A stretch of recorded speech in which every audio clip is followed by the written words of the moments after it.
ધોરણ 9 સામાજિક વિજ્ઞાન પાઠ 14મો ભારતનું સ્થાન ભૂસ્તરીય રચના અને ભૂપૃષ્ઠ ભાગ બીજો। પૃથ્વી પર આવેલા અનિયમિત અને ઉધર્વ આકાર ધરાવતા ભૂમિભાગની વિષમતાઓને ભૂપૃષ્ઠ કહેવાય છે। ભૂપૃષ્ઠ વિશે આપણે અગાઉના પાઠમાં વાત કરી કે ભૂપૃષ્ઠ કઈ રીતે અસ્તિત્વમાં આવેલું। તો ભારતના જે વર્તમાન ભૂપૃષ્ઠનું સ્વરૂપ છે તે પૃથ્વીની ભૂસંચલન પ્રક્રિયા અને બાહ્ય હલનચલનનું પરિણામ છે। તો ભૂસંચલન પ્રક્રિયા અને બાહ્ય હલનચલનના પરિણામે પૃથ્વીનું ભૂપૃષ્ઠ અસ્તિત્વમાં આવેલું। અહીં ભૂપૃષ્ઠની વ્યાખ્યા આપેલી છે જે એક માર્કમાં પરીક્ષામાં તમને પૂછાય છે, જે તમારે હોમવર્કમાં લખવાની છે। તો પૃથ્વી પર આવેલા અનિયમિત અને ઉધર્વ આકાર ધરાવતા ભૂમિભાગની વિષમતાઓને, એટલે ભૂમિભાગમાં વિષમતાઓ રહેલી છે, ક્યાંક પર્વતો છે, ક્યાંક ઉચ્ચ પ્રદેશો છે, ક્યાંક મેદાનો છે, તો આવી વિષમતાઓને ભૂપૃષ્ઠ કહેવાય છે, જેમાં પર્વતો, ઉચ્ચ પ્રદેશો, મેદાનો વગેરેનો સમાવેશ થાય છે।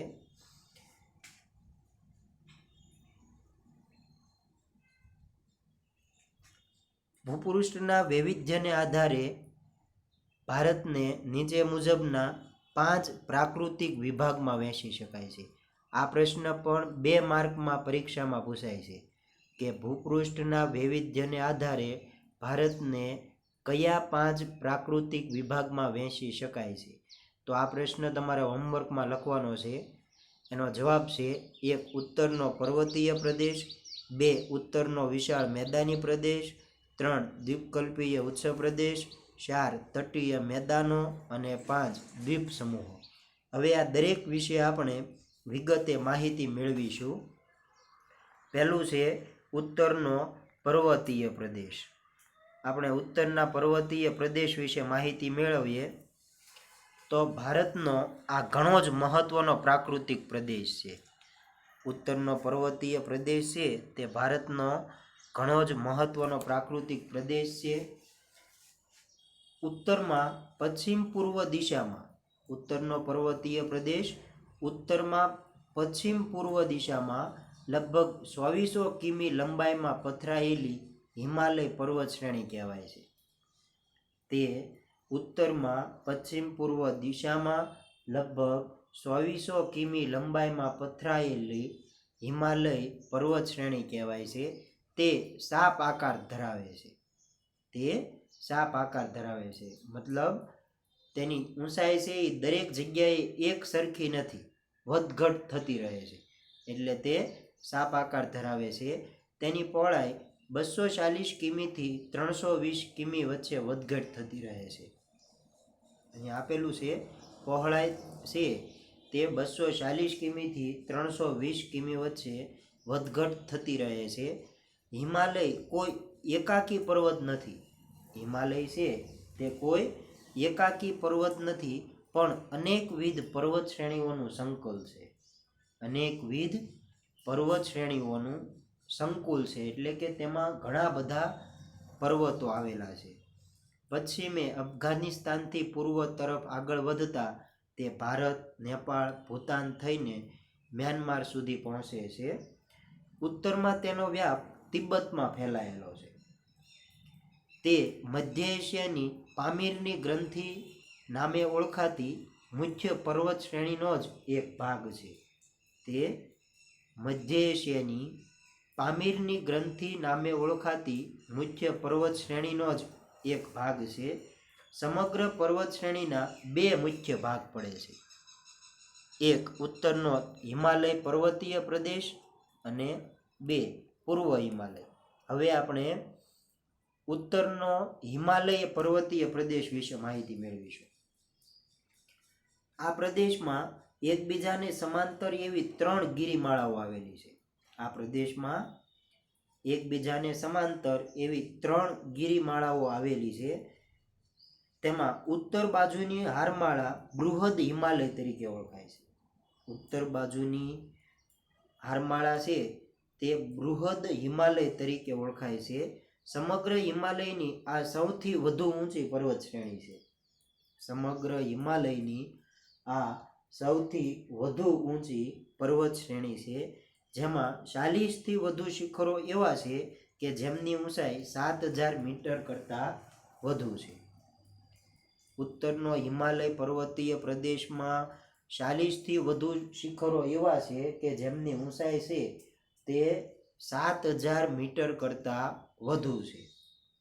તેમાં સૌથી વધુ જાણીતું શિખર માઉન્ટ એવરેસ્ટ છે. સૌથી વધુ જાણીતું શિખર માઉન્ટ એવરેસ્ટ છે, જે 8848 મીટર ઊંચું છે. પરીક્ષામાં 1 માર્કમાં માઉન્ટ એવરેસ્ટની ઊંચાઈ જણાવો એવી રીતે પ્રશ્ન પૂછાય છે. તો માઉન્ટ એવરેસ્ટની ઊંચાઈ 8848 મીટર છે અને નેપાળ ચીનની સરહદે આવેલું છે. માઉન્ટ એવરેસ્ટ નેપાળ અને ચીનની સરહદે આવેલું છે. તેને તિબ્બતમાં સાગર મથ્થા પણ કહે છે. માઉન્ટ એવરેસ્ટને તિબ્બતમાં સાગર મથ્થા કહેવાય છે. અન્ય પ્રખ્યાત શિખરોમાં માઉન્ટ ગોડવિન ઓસ્ટિન અથવા K2નો સમાવેશ થાય છે. બીજા પ્રખ્યાત શિખરો હોય એમાં માઉન્ટ ગોડવિન ઓસ્ટિન અથવા K2 બંને એક જ છે. બંને એક જ શિખર છે. તો અન્ય પ્રખ્યાત શિખરોમાં માઉન્ટ ગોડવિન ઓસ્ટિન અથવા K2નો સમાવેશ થાય છે, જે ભારતનું સર્વોચ્ચ શિખર છે. આ પ્રશ્ન પણ પરીક્ષામાં 1 માર્કમાં પૂછાય છે. ભારતનું સર્વોચ્ચ શિખર કયું છે? તો માઉન્ટ ગોડવિન ઓસ્ટિન અથવા K2. હિમાલયની 3 સ્પષ્ટ પર્વત શ્રેણીઓ છે જે એકબીજાને લગભગ સમાંતર ફેલાયેલી છે. એ પૈકી બૃહદ હિમાલયમાં જેલાપલા, ત્યારબાદ નાથુલા, શિપકીલા વગેરે ઊંચા પર્વતીય ઘાટ પણ આવેલા છે. પવિત્ર યાત્રાધામ ગણાતું પ્રખ્યાત માનસરોવર પણ આ હારમાળામાં જ આવેલું છે. અહીં શિખરોની ઊંચાઈ જણાવેલી છે. એમાં ખાસ કરીને માઉન્ટ એવરેસ્ટ અને K2 અથવા માઉન્ટ ગોડવિન ઓસ્ટિન આ બંને શિખરોની ઊંચાઈ ખાસ યાદ રાખવાની છે. માઉન્ટ એવરેસ્ટ જેની ઊંચાઈ છે 8848 મીટર અને K2 અથવા માઉન્ટ ગોડવિન ઓસ્ટિન જેની ઊંચાઈ છે 8611. ત્યારબાદ કાંચનજંગાની ઊંચાઈ છે 8598 મીટર, મકાલુની ઊંચાઈ છે 8481 મીટર, ધવલગીરી 8198 મીટર, અન્નપૂર્ણા 8070 મીટર. બૃહદ હારમાળાની દક્ષિણે આવેલી બીજી હારમાળા પણ ઘણા વિસ્તારમાં પથરાયેલી છે. તેની મધ્ય હિમાલય અથવા લઘુ હિમાલયની હારમાળા કહે છે. આશરે 80થી 100 કિલોમીટર પહોળાઈ ધરાવતી આ હારમાળામાં પીરપંજાલ, મહાભારત, નાગટીબા વગેરે ગિરિમાળાઓ આવેલી છે. મધ્યમ સ્તરની ઊંચાઈ ધરાવતી આ ગિરિમાળામાં ગિરિમથકો વિકાસ પામ્યા છે. મધ્યમ સ્તરની ઊંચાઈ ધરાવતી આ ગિરિમાળામાં ગિરિમથકો વિકાસ પામ્યા છે. આ ગિરિમથકોમાં ડેલહાઉસી, ધર્મશાલા, શિમલા, મસૂરી, રાનીખેત, અલ્મોડા, નૈનીતાલ, દાર્જિલિંગ વગેરે મુખ્ય છે.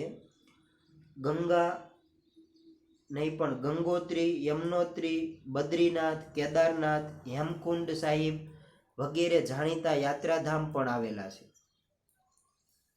યમનોત્રી, બદ્રીનાથ, ગંગોત્રી, કેદારનાથ, હેમકુંડ સાહિબ વગેરે જાણીતા યાત્રાધામ પણ આવેલા છે. ત્યારબાદ કુલ્લુ, કાંગડા તથા કાશ્મીર એ આ વિભાગના અત્યંત રમણીય પ્રાકૃતિક ખીણ પ્રદેશો છે. ત્રીજી હારમાળા વધુ દક્ષિણમાં આવેલી છે. શિવાલિકના નામે ઓળખાતી આ હારમાળાનો ઘણો વધારે વ્યાપ ભારતમાં છે.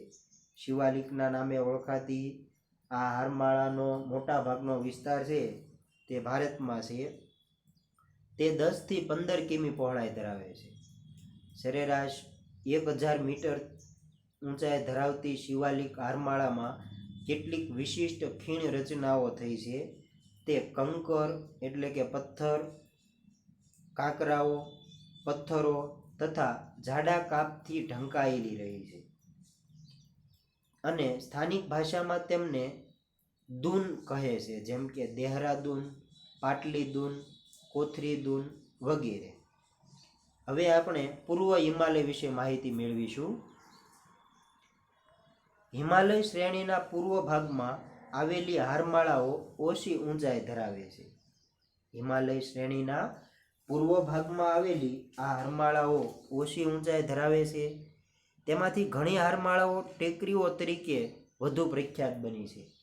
ઓછી ઊંચાઈ હોવાને કારણે ઘણી હારમાળાઓ છે એ ટેકરીઓ તરીકે વધુ પ્રખ્યાત બની છે. પૂર્વ હિમાલયમાં આવેલી આ ટેકરીઓ નાની હારમાળાઓ સ્વરૂપે જ ફેલાયેલી છે. તેમાં પતકાઈ અરુણાચલમાં, નાગા ટેકરીઓ નાગાલેન્ડમાં અને લુસાઈ છે તે મિઝોરમમાં આવેલી છે. આ ટેકરીઓ ભારતની પૂર્વ સરહદ પાસે આવેલી છે અને તેમનું અનુસંધાન એટલે કે જોડાણ એ મ્યાનમારમાં આવેલી યારાકાનયોમા હારમાળાઓ સાથે છે. ગારો, ખાસી અને જેન્તિયા ટેકરીઓ છે તે મેઘાલયમાં આવેલી છે. ગારો, ખાસી અને જેન્તિયા એ ટેકરીઓ મેઘાલયમાં આવેલી છે. પહાડી વિસ્તારમાં વરસાદનું પ્રમાણ ઘણું વધારે છે. આ મેઘાલયની આજુબાજુનો વિસ્તાર છે તેમાં વરસાદનું પ્રમાણ વધારે છે. તેથી અહીં અત્યંત ગીચ જંગલો બન્યા છે. આ જંગલોનો પ્રદેશ હોવાને કારણે ત્યાં સડક માર્ગો કે રેલ વ્યવહારનો વિકાસ ઘણો જ ઓછો થયો છે. જંગલોનો પ્રદેશ હોવાને કારણે સડક માર્ગ તેમજ રેલ વ્યવહારનો વિકાસ છે એ પૂરતા પ્રમાણમાં થયો નથી, ઘણો ઓછો થયો છે. હવે આપણે ઉત્તર ભારતનો વિશાળ મેદાની પ્રદેશ વિશે માહિતી મેળવીએ. આ ટૂંકના સ્વરૂપે 3 માર્કમાં પૂછાય છે, એટલા માટે આ તમારે હોમવર્કમાં લખવાનું છે. ઉત્તર ભારતનો વિશાળ મેદાની પ્રદેશ વિશે ટૂંકનો લખો, 3 માર્કમાં હોય છે. તો આપણે માહિતી મેળવીએ. ઉત્તરના વિશાળ મેદાની પ્રદેશનું સ્થાન ભારતના ઉત્તરના પર્વતીય પ્રદેશ અને દક્ષિણના ઉચ્ચ પ્રદેશની વચ્ચે છે. ઉત્તરના વિશાળ મેદાની પ્રદેશનું સ્થાન છે તે ભારતના ઉત્તરના પર્વતીય પ્રદેશ અને દક્ષિણના ઉચ્ચ પ્રદેશની વચ્ચે છે. આ મેદાનની રચના હિમાલયમાંથી વહેતી નદીઓ સતલુજ, ગંગા અને બ્રહ્મપુત્ર નદીઓ અને તેની શાખા નદીઓએ કાપ પાથરીને કરી છે. ઉત્તર ભારતનો વિશાળ મેદાની પ્રદેશ છે તેની રચના હિમાલયમાંથી વહેતી નદીઓ સતલુજ છે, ગંગા છે, બ્રહ્મપુત્ર, આ ઉપરાંત તેની શાખા નદીઓ હોય તેણે કાપ પાથરીને કરી છે. આ મેદાનના કેટલાક ભાગમાં 50 મીટરની જાડાઈ સુધીના કાપના થર આવેલા છે. આ મેદાન છે એના કેટલાક ભાગમાં તો 50 મીટર જેટલું જાડાઈનું કાપનું થર પથરાઈ આવેલું છે. આ મેદાનો ઉત્તર ભારતનો ઘણો વિસ્તાર રોકતા હોવાથી ઉત્તર ભારતનો વિશાળ મેદાની પ્રદેશ કહેવામાં આવે છે. આ ઉત્તર ભારતનો મેદાની પ્રદેશ છે તે ઘણો વિસ્તાર રોકે છે. ટૂંકમાં ખૂબ વિશાળ મેદાની પ્રદેશ છે, એટલા માટે એને ઉત્તર ભારતનો વિશાળ મેદાની પ્રદેશ કહેવામાં આવે છે.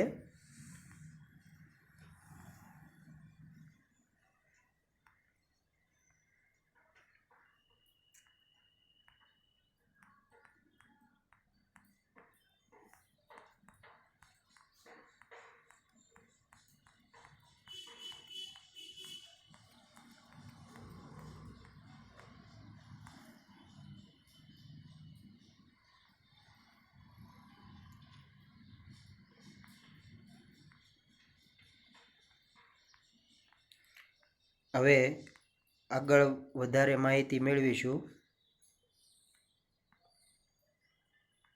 આ મેદાની પ્રદેશ આશરે 2400 કિલોમીટર લાંબો છે. ઉત્તર ભારતનો વિશાળ મેદાની પ્રદેશ છે તે આશરે 2400 કિલોમીટર લાંબો છે. નદીઓએ બનાવેલા દુનિયાના સૌથી મોટા નદી મેદાન તરીકે તેની ગણના થાય છે. નદીઓ દ્વારા બનાવવામાં આવેલા દુનિયાના સૌથી મોટા નદી મેદાન તરીકે તેની ગણના થાય છે. પૂર્વ ભાગ કરતાં પશ્ચિમ ભાગ વધુ સાંકડો છે. પૂર્વ ભાગ કરતાં પશ્ચિમ ભાગ વધુ સાંકડો છે.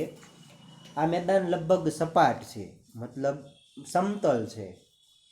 તેનો કોઈ પણ ભાગની ઊંચાઈ સમુદ્રની સપાટીથી 180 મીટર કરતાં વધુ નથી.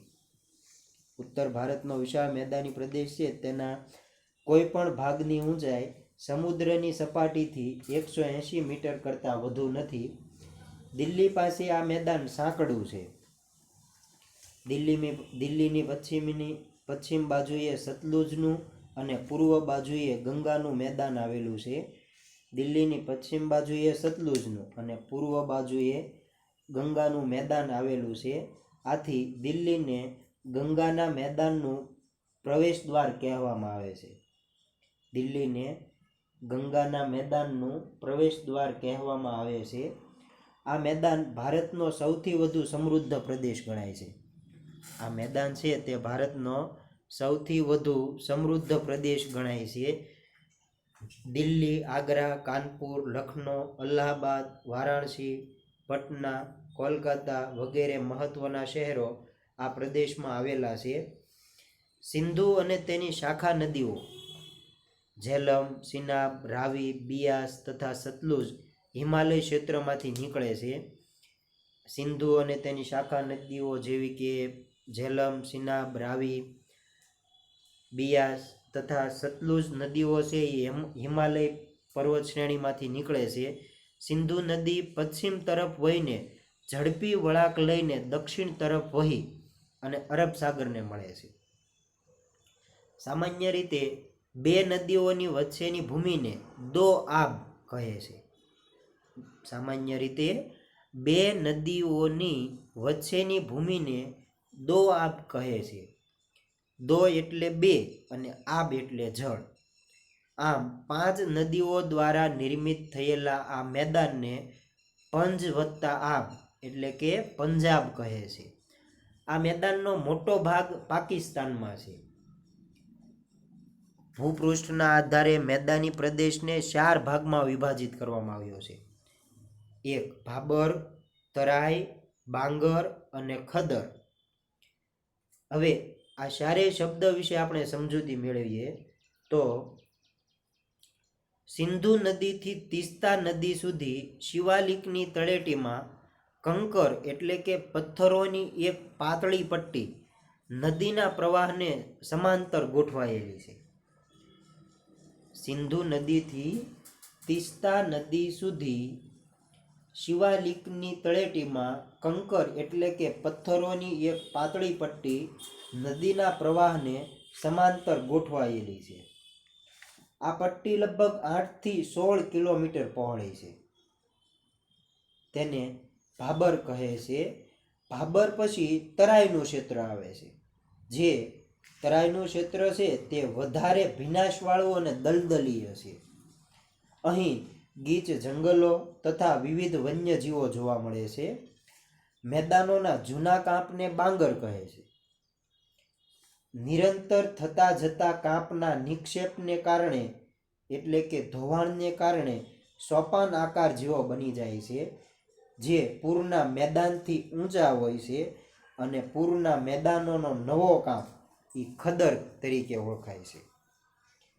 હવે આપણે દ્વીપકલ્પીય ઉચ્ચ પ્રદેશ વિશે માહિતી મેળવીશું. દ્વીપકલ્પીય ઉચ્ચ પ્રદેશ ભારતનો આ પ્રાચીન ભાગ છે. દ્વીપકલ્પીય ઉચ્ચ પ્રદેશ છે તે ભારતનો પ્રાચીનતમ ભાગ છે. આ પ્રદેશ ઊંધા ત્રિકોણ આકારે વિસ્તરેલો છે. આ પ્રદેશ ઊંધા ત્રિકોણ આકારે વિસ્તરેલો છે. તેની સરેરાશ ઊંચાઈ 600 થી 900 મીટર જેટલી છે. તેની સરેરાશ ઊંચાઈ છે તે 600 થી 900 મીટર જેટલી છે. આ પ્રદેશનો ઉત્તર ભાગ ઉત્તર પૂર્વ ઢોળાવ ધરાવે છે. આ પ્રદેશનો ઉત્તર ભાગ છે એ ઉત્તર પૂર્વ ઢોળાવ ધરાવે છે. ઢોળાવ એટલે એક પ્રકારનો ઢાળ જે સંબલ, ક્ષોણ અને દામોદર નદીના વહેણ દ્વારા સ્પષ્ટ થાય છે. એટલે નદીઓ છે એનું વહેણ છે એ સામાન્ય રીતે ઢોળાવ ઉપર આધારિત હોય. એટલે અહીંયા એવું કીધેલું છે કે સંબલ, ક્ષોણ અને દામોદર નદીના વહેણ દ્વારા તેનો ઢોળાવ છે તે નક્કી થાય છે. આગળ દક્ષિણ ભાગનો ઢાળ દક્ષિણ પૂર્વ તરફ છે. દક્ષિણ ભાગનો ઢાળ છે તે દક્ષિણ પૂર્વ તરફ છે. આ પ્રદેશનો મોટો ભાગ દક્ષિણમાં આવેલો હોવાથી તેને દક્ષિણનો ઉચ્ચ પ્રદેશ કહેવાય છે. આ ઉચ્ચ પ્રદેશની ત્રણેય બાજુએ સમુદ્ર આવેલા હોવાથી તેને દ્વીપકલ્પીય ઉચ્ચ પ્રદેશ કહેવામાં આવે છે. ત્રણેય બાજુએ સમુદ્ર આવેલા હોવાથી તેને દ્વીપકલ્પીય ઉચ્ચ પ્રદેશ કહેવામાં આવે છે. દ્વીપકલ્પીય ઉચ્ચ પ્રદેશના બે વિભાગો પડે છે. એક માળવાનો ઉચ્ચ પ્રદેશ અને બીજો દખણનો ઉચ્ચ પ્રદેશ. આપણે જોઈએ માળવાના ઉચ્ચ પ્રદેશ વિશે. માળવાના ઉચ્ચ પ્રદેશના ઉત્તર પશ્ચિમ ભાગમાં અરવલ્લીની ગિરિમાળા આવેલી છે. માળવાના ઉચ્ચ પ્રદેશના ઉત્તર પશ્ચિમ ભાગમાં અરવલ્લીની ગિરિમાળા આવેલી છે. અરવલ્લી વિશ્વની પ્રાચીનતમ ગિરિમાળા પૈકીની એક છે. અરવલ્લી છે તે એક ગિરિમાળા છે અને આ ગિરિમાળા વિશ્વની પ્રાચીનતમ ગિરિમાળાઓ પૈકીની એક છે, જે ગેડ પર્વત સંરચના ધરાવે છે. માઉન્ટ આબુ આ ગિરિમાળામાં આવેલું ગિરિમથક છે. માઉન્ટ આબુ છે તે આ ગિરિમાળામાં આવેલું ગિરિમથક છે. તે સુંદર અને રમણીય છે. માઉન્ટ આબુ સુંદર અને રમણીય છે. ગુરુ શિખર એનું સૌથી ઊંચું શિખર છે. તેની ઊંચાઈ 1722 મીટર છે. આ પ્રદેશની દક્ષિણે વિંધ્યાચલમાંથી નીકળતી નદીઓ સંબલ અને બેતવા ઉત્તર તરફ વહી અને યમુનાને મળે છે, તો ક્ષોણ નદી ઉત્તર તરફ વહી ગંગાને મળે છે. આ નદીઓના વહેણની દિશા પરથી જાણી શકાય છે કે આ ઉચ્ચ પ્રદેશનો ઢાળ ઉત્તર તરફ છે. નદીઓના વહેણની દિશા પરથી જાણી શકાય છે કે આ ઉચ્ચ પ્રદેશનો ઢાળ છે તે ઉત્તર તરફ છે. મધ્યવર્તી ઉચ્ચભૂમિના ઉત્તર પૂર્વ ભાગને બુંદેલખંડ કહે છે. મધ્યવર્તી ઉચ્ચભૂમિના ઉત્તર પૂર્વ ભાગને બુંદેલખંડ કહે છે. આ સિવાય લુણી અને બનાસ નદીઓ ઉત્તર પશ્ચિમ ભાગમાં આવેલી અરવલ્લીની ગિરિમાળામાંથી નીકળે છે. આ નદીઓ કચ્છના રણમાં લુપ્ત થઈ જાય છે. આ નદીઓ છે તે કચ્છના રણમાં લુપ્ત થઈ જાય છે, જ્યારે સાબરમતી અને મહી નદી ખંભાતના અખાતને મળે છે. સાબરમતી છે તે ખંભાતના અખાતને મળે છે. આ ઉપરાંત મહી નદી છે તે પણ ખંભાતના અખાતને મળે છે. આ નદીઓના વહેણ પરથી ખ્યાલ આવે છે કે પશ્ચિમ તરફના માળવાના ઉચ્ચ પ્રદેશનો ઢાળ છે તે દક્ષિણ પશ્ચિમ તરફ છે. રાજમહલની ટેકરીઓ તથા શિલોંગનો ઉચ્ચ પ્રદેશ છોટા નાગપુરનો ઉચ્ચ પ્રદેશનો જ એક ભાગ છે. છોટા નાગપુરના ઉચ્ચ પ્રદેશને અંતર્ગત રાંચીના ઉચ્ચ પ્રદેશનો પણ સમાવેશ થાય છે. હવે આપણે દખણના ઉચ્ચ પ્રદેશ વિશે માહિતી મેળવીએ. દખણનો ઉચ્ચ પ્રદેશ માળવાના ઉચ્ચ પ્રદેશની દક્ષિણે આવેલી માળવાના ઉચ્ચ પ્રદેશની દક્ષિણે આવેલી સાતપુડા, મહાદેવ તથા મૈકલ ટેકરીઓની દક્ષિણે દખણનો ઉચ્ચ પ્રદેશ આવેલો છે. ઉચ્ચ પ્રદેશના ઉત્તર પશ્ચિમી ભાગો મુખ્યત્વે લાવા એટલે કે નિક્ષેપોથી બનેલા છે. પશ્ચિમ તરફ તેની સીમા પશ્ચિમ ઘાટ દ્વારા નિર્ધારિત છે. પશ્ચિમ ઘાટ છે એના દ્વારા નિર્ધારિત છે, જે અરબ સાગરના કિનારે ઉત્તર દક્ષિણ દિશામાં વ્યાપ્ત છે. તેમાં અનેક સ્થાનિક નામો છે. મહારાષ્ટ્ર અને કર્ણાટકમાં તેને સહ્યાદ્રી કહે છે. તમિલનાડુમાં તેને નીલગિરીના નામથી ઓળખે છે અને કેરળ તમિલનાડુની સીમા પર તેને અન્નામલાઈ અને કાર્ડેમમ્મમ ટેકરીઓના નામથી પણ ઓળખવામાં આવે છે. પશ્ચિમ ઘાટનો દક્ષિણ ભાગ પ્રમાણમાં વધારે ઊંચો છે. સામાન્ય રીતે દખણના ઉચ્ચ પ્રદેશની ઊંચાઈ 900 મીટરથી 1100 મીટર છે. સામાન્ય રીતે દખણના ઉચ્ચ પ્રદેશની ઊંચાઈ છે તે 900 મીટરથી 1100 મીટર છે. જોકે કેટલીક જગ્યાએ તે એકાએક વધુ ઊંચાઈ પ્રાપ્ત કરે છે. કેટલીક જગ્યાએ તે અચાનક વધુ ઊંચાઈ પ્રાપ્ત કરે છે. ઘણી ઓછી ઊંચાઈ ધરાવતી તૂટક ટેકરીઓ જેમની ઊંચાઈ ક્યાંક 900 મીટરથી વધારે છે તે તૂટક શૃંખલાના સ્વરૂપે આ ઉચ્ચ પ્રદેશની પૂર્વ સીમા બનાવે છે અને એને પૂર્વ ઘાટ કહેવાય છે. આ વિસ્તારનો સામાન્ય ઢોળાવ પૂર્વ તથા દક્ષિણ પૂર્વ તરફનો છે. આ વિસ્તારનો સામાન્ય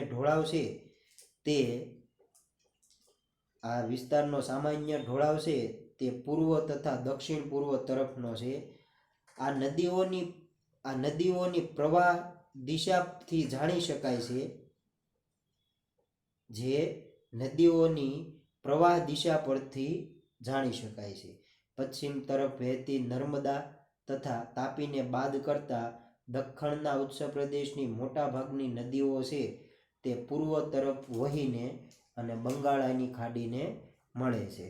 હવે આપણે તટીય મેદાનો વિશે વાત કરીશું. તટીય મેદાનો એટલે કે દરિયા કિનારાના મેદાનો. દ્વીપકલ્પીય ઉચ્ચ પ્રદેશ કચ્છથી ઓડિશા સુધી મેદાનોની સાંકડી પટ્ટીથી ઘેરાયેલો છે. દ્વીપકલ્પીય ઉચ્ચ પ્રદેશ કચ્છથી ઓડિશા સુધી મેદાનોની સાંકડી પટ્ટીથી ઘેરાયેલો છે. તેને પશ્ચિમ તથા પૂર્વના તટીય મેદાનોમાં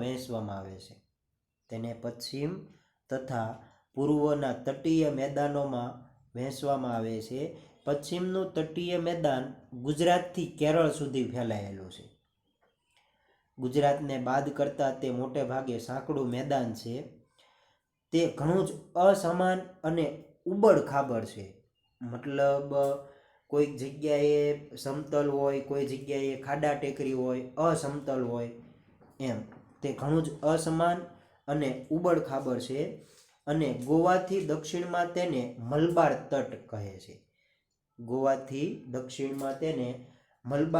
કહે છે.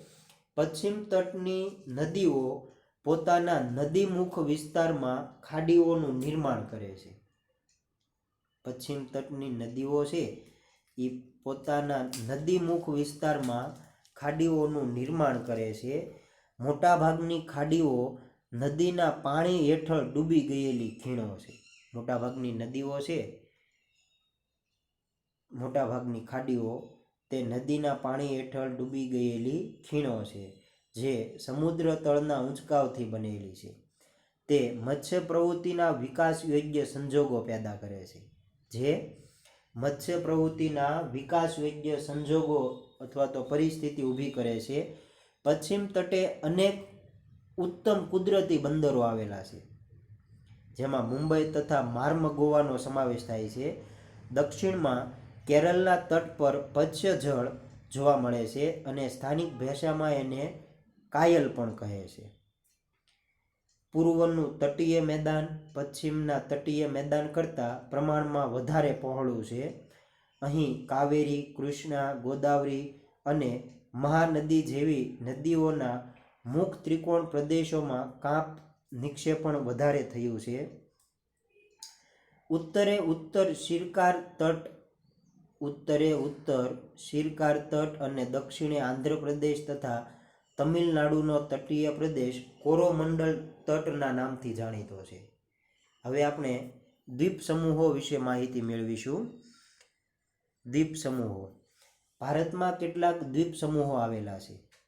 દ્વીપ સમૂહો એટલે ટૂંકમાં ચારે બાજુથી એવો જમીન વિસ્તાર કે જે ચારે બાજુથી પાણીથી ઘેરાયેલો હોય.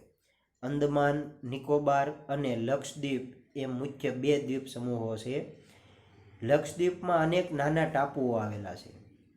લક્ષદ્વીપમાં અનેક નાના ટાપુઓ આવેલા છે. અરબી સમુદ્રમાં કેરળ તટથી થોડે દૂર આ ટાપુઓ આવેલા છે. તેનો આકાર ઘોડાની નાળ જેવો છે. આ પ્રકારના પરવાળા દ્વીપોને એટોલ કહે છે. તેનો આકાર ઘોડાની નાળ જેવો હોય છે અને આ પ્રકારના પરવાળા દ્વીપોને એટોલ તરીકે પણ ઓળખવામાં આવે છે. અન્ય દ્વીપ સમૂહોમાં બંગાળાની ખાડીમાં આવેલા અંદમાન અને નિકોબારનો સમાવેશ થાય છે. અહીં ટાપુઓની સંખ્યા છે તે ઘણી છે અને ભારતના કિનારાથી દૂર આવેલા છે. ત્યાં પર્વતની હારમાળા છે. એમાંના કેટલાક ટાપુઓ જ્વાળામુખીની પ્રક્રિયાથી બન્યા છે. સામાન્ય રીતે મોટાભાગના ટાપુઓ છે તે જ્વાળામુખીની પ્રક્રિયાથી બનેલા હોય છે. આ ટાપુઓ 350 કિમીના વિસ્તારમાં પથરાયેલા છે. 350 કિમીના વિસ્તારમાં પથરાયેલા છે. તેનું વ્યૂહાત્મક મહત્વ વિશેષ છે, મતલબ જોવાલાયક સ્થળ છે.